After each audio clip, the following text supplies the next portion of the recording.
नेपाल में नए नक्शे के साथ 100 रुपए के नोटों की छपाई को लेकर भारत की नाराजगी पर नेपाल की सरकार ने प्रतिक्रिया दी है।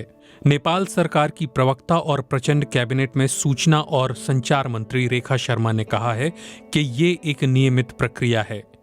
बीबीसी न्यूज नेपाली से बात करते हुए उन्होंने कहा, नेपाल राष्ट्र बैंक में पुराने नक्शों वाले बैंक नोट खत्म होने वाले हैं, इसीलिए उन्हें नए नोट छापने की अनुमति दी गई है।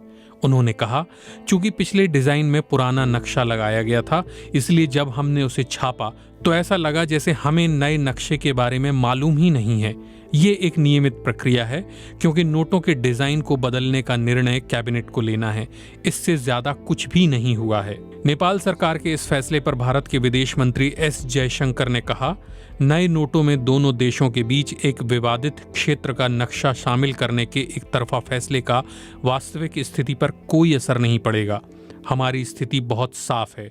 हम एक स्थापित मंच से अपनी सीमाओं के बारे में बात कर रहे हैं, लेकिन इस बीच उन्होंने जो एक तरफा फैसला लिया वो हमारे बीच की स्थिति या उस जगह की वास्तविकता को नहीं बदल सकता। नेपाल में पिछले गुरुवार को कैबिनेट की बैठक में नेपाल राष्ट्र बैंक को अपने देश के नए नक्शे के साथ 100 रुपए के नोट छापने की मंजूरी देने का फैसला किया गया था। एक ओर जहां नेपाल सरकार के इस फैसले से भारत सरकार में नाराजगी है, वहीं नेपाल के ही कूटनीति और अर्थव्यवस्था के कुछ विशेषज्ञों ने भी इसे प्रचंड सरकार का अपरिपक्व कदम बताया है। नेपाल ने साल 2020 के जून महीने में देश का आधिकारिक मानचित्र जारी किया था, जिसमें कालापानी, लिम्पियाथुरा और लिपुलेख को दिखाया गया है। कुछ जानकारों के मुताबिक सरकार का ये फैसला केवल लोकप्रियता के लिए लिया गया था और 4 साल पहले जारी नेपाल के नए नक्शे को कोई खास अंतर्राष्ट्रीय मान्यता नहीं मिल पाई है। नेपाल राष्ट्र बैंक के पूर्व गवर्नर और राष्ट्रपति के सलाहकार चिरंजीवी नेपाल का कहना है कि राष्ट्रीय बैंक को नोटों पर नया नक्शा लगाने की अनुमति देने के सरकार के गुरुवार के फैसले से नेपाल को भारत के साथ व्यापारिक संबंधों में दिक्कत हो सकती है। चिरंजीवी नेपाल कहते हैं, नेपाल का संविधान केवल देश के भीतर ही लागू होता है, लेकिन नेपाली रुपये के नोट पड़ोसी भारत के साथ सीमा क्षेत्रों में भी प्रचलन में हैं। नेपाल के तराई और सीमावर्ती क्षेत्रों में कारोबारी लेन देन आमतौर पर नेपाली रुपये और भारतीय रुपये में किया जाता है। जैसे ही नए नक्शे वाले 100 रुपये के नेपाली नोट बाजार में आएंगे तो हो सकता है कि ये भारत में लगने वाले सीमावर्ती बाजारों में काम नहीं करेंगे।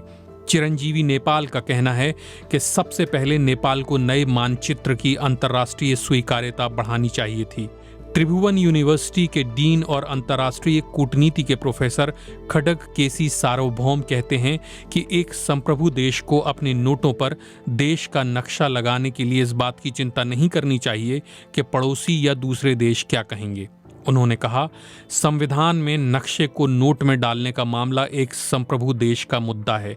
नए नक्शे के साथ नोट छापने का फैसला स्वागत योग्य है, लेकिन ये अधिक स्वीकार्य होता यदि इसे संयुक्त राष्ट्र और उसकी एजेंसियों के समक्ष परिपक्व तरीके से पेश किया जाता। हम ऐसा किए बिना ही स्टंट करते चले गए। उन्होंने कहा कि नेपाल को अपनी जमीन पर दावा करने में संकोच नहीं करना चाहिए। नेपाली संसद की अंतर्राष्ट्रीय संबंध समिति के अध्यक्ष राजकिशोर यादव का भी ये कहना है कि सरकार ने दीर्घकालिक प्रभाव को देखे बिना ही नक्शे को नोटों में डालने का फैसला किया है। उन्होंने कहा, मुझे लगता है कि ये निर्णय केवल घरेलू मुद्दों के आधार पर लिया गया है। इस बात को ध्यान में नहीं रखा गया कि ये हमारे हितों की कितनी रक्षा करता है या उन्हें कैसे प्रभावित करता है। कुछ कूटनीतिक विशेषज्ञों का कहना है कि नेपाल द्वारा नक्शा प्रकाशित करने के बाद नेपाल भारत सीमा समस्या के समाधान के लिए बने स्थायी और अस्थायी तंत्र के काम पर भी असर पड़ा है।